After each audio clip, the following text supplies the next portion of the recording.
Welcome to a tutorial on the weaving of a single diamond St. Brigid's cross.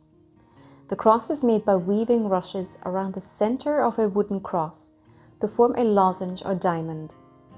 In the past, this cross was by far the most popular type and was found in all provinces of Ireland.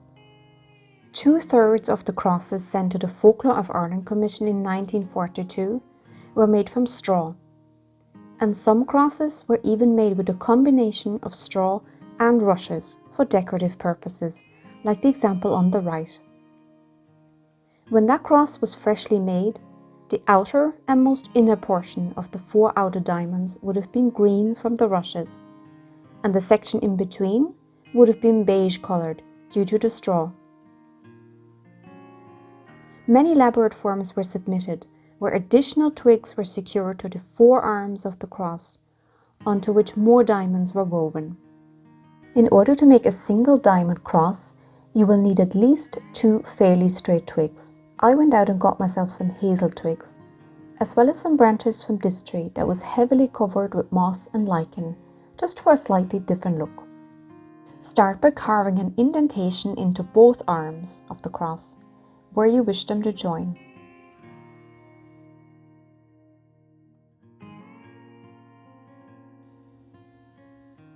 Then place a piece of string underneath the cross and tie the ends,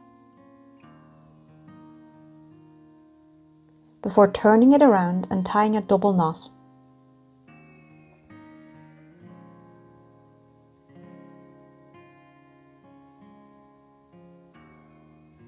And then cut off the ends.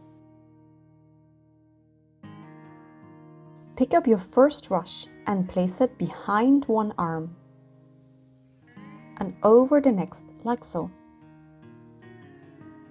Then put it over the next arm and wrap it around, and keep going round and round.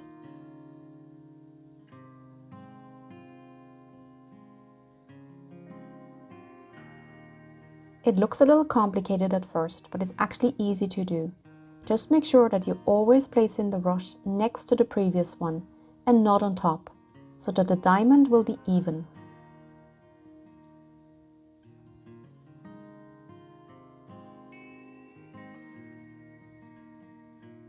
When you get to several centimeters before the end of your rush, hold it in place with one hand and pick up the next rush. Tuck the new rush in between the old rush and the wooden cross, and continue weaving as before.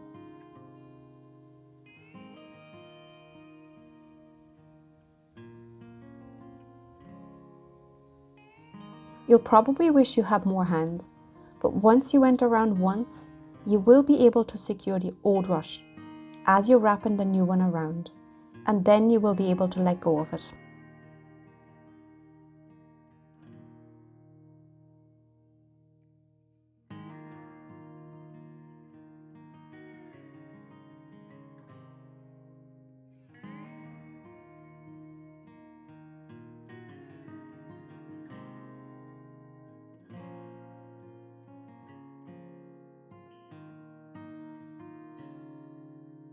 Now it's time to tidy up the ends by tucking them in and cutting them off.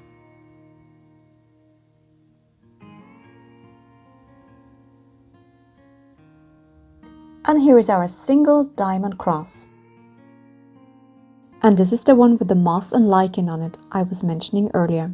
On that one, I only ever attached new rushes at the arm pointing downwards, which means 3 arms look very tidy at the back and one is a little thicker due to the rushes I attached there. How did you get on with this one? Let us know in the comments below and check out the description for all the other cross weaving tutorials. Thank you for watching.